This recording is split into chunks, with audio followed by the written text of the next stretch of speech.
Next, I'd like to invite Dr. Prasad Krishnamurthy, the Associate Dean of the School of Computing and Data Sciences, to address the gathering. Dr. Prasad has more than 15 years of experience, comprising of research and teaching in the areas of machine learning, computer vision, biometrics, software development, and algorithm design. Dr. Prasad earned his PhD in computer science from Universidad Autónoma de Madrid, Spain in 2015, with the highest distinction, and was also awarded the title International Doctor. He has received the prestigious European Union Marie Curie Fellowship for his doctoral research work. His PhD thesis got nominated for the prestigious European Biometrics Research and Industry Award. He has several publications in reputed journals and in several international conferences such as ICPR, ICCST, etc., and has also contributed a book chapter in the Handbook of Biometrics for Forensic Science. Dr. Prasad pursued his postdoctoral research work at Dublin City University, Ireland, through a Marie Curie Fellowship on an ambitious European Union project named Assisted, where he was involved in developing artificial intelligence-based assistive technology tools for children with intellectual disabilities and autism. He was also a visiting researcher at the University of Twente, the Netherlands, and the University of Halmstad in Sweden. I'd like to invite Dr. Prasad to address the gathering.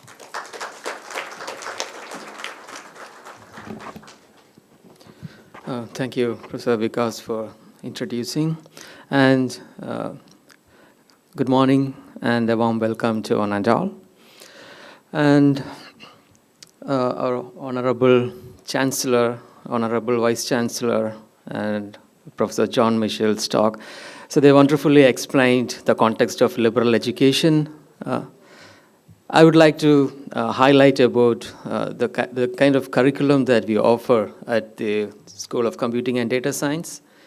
And I will touch upon some programming languages that we teach, the kind of hands-on experiences, and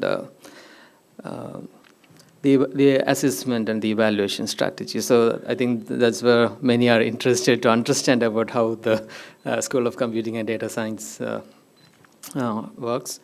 So to start with the curriculum, so we offer 3 majors. So major in computer science, and a major in data science, and a major in computing and data science, which is sort of a combined major.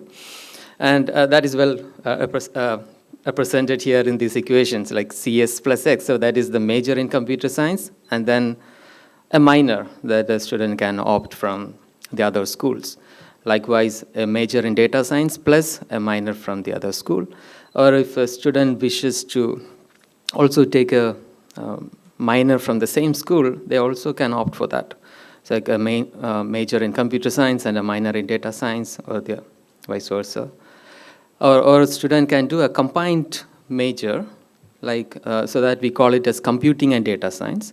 And then the student has the option to do a minor from the other school. So all these kind of flexibilities are available with our school.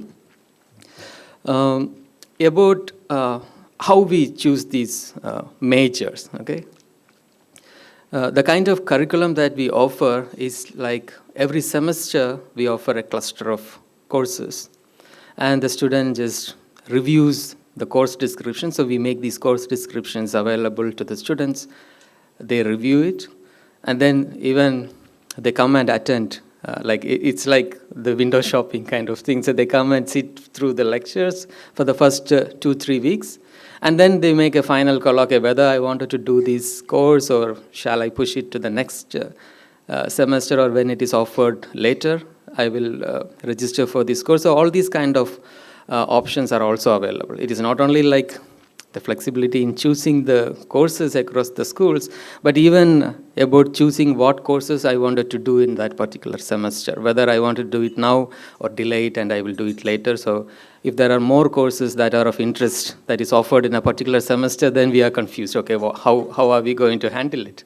So even there also you have that flexibility to defer certain courses for now and then take it later.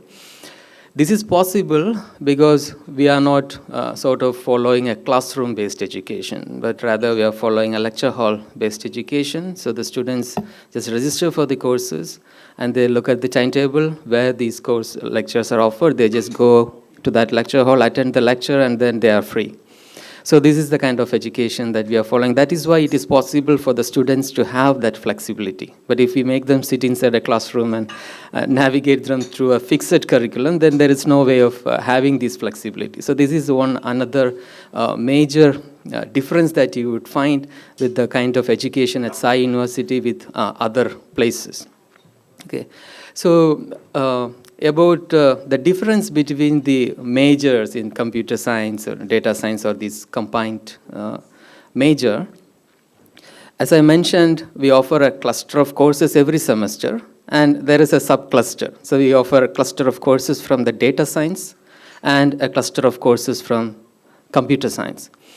And over a period of like 4 years, if a student have taken more courses from the computer science pool or the computer science cluster, then they major in computer science. If they have taken more courses from the data science pool, then they major in data science. If it is sort of equally distributed, then we go with a combined major. That is a major in computing and data science. So this is how these three majors are distinguished. But they are not mutually exclusive. There will be some courses that overlaps between the major in computer science and also the major in data science.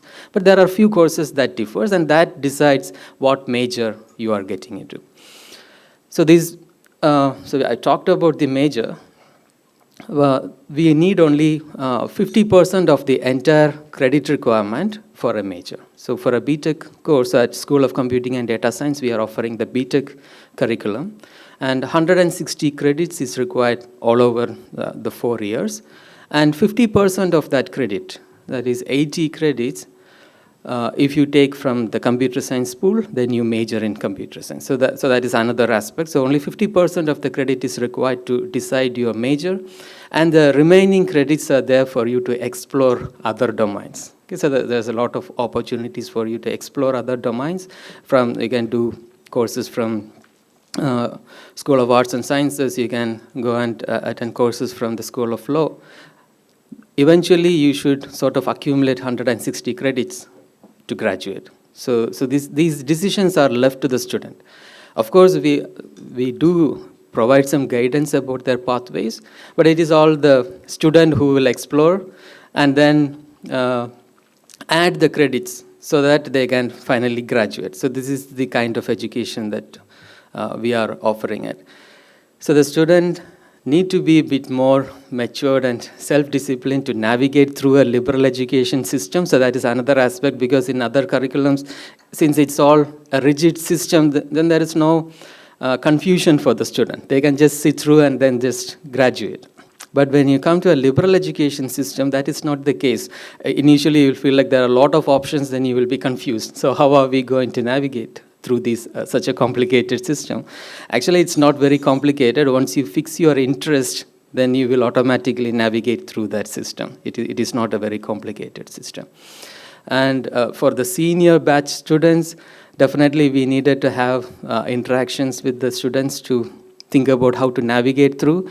But if you take the example of the current first-year students, they don't even come to the faculty to discuss because they find out with the discussing with their friends, their seniors, they find out how to navigate through this system. So there's no need to worry about, okay, if this is not a fixed curriculum system, how the students are going to survive in such an environment. Definitely they will be able to do it. So don't worry about that in that aspect.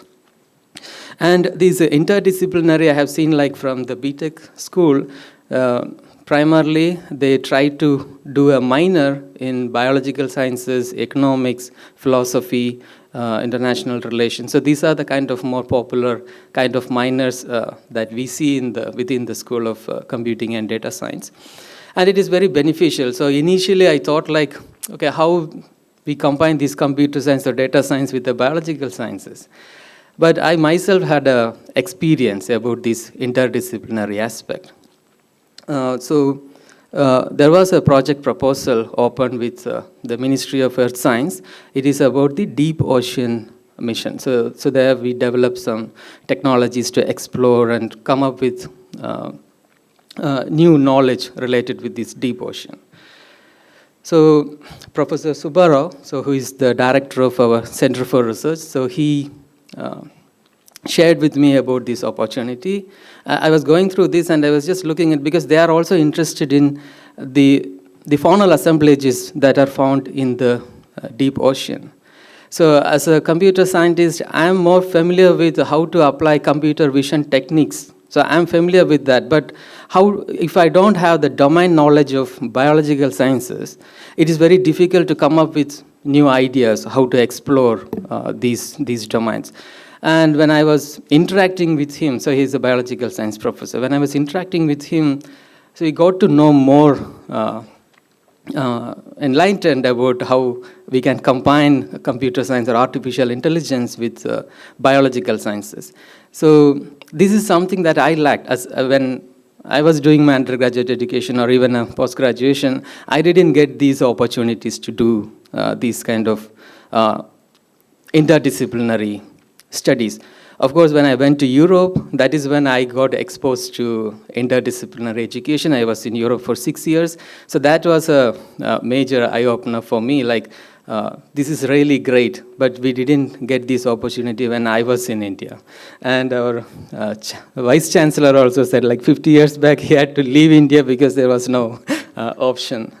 So I'm happy that we have this endeavor of creating this liberal education system. We have this pride that we have this option of liberal education in the technical domain. So if you take other liberal education universities in India, they only focus on arts and sciences.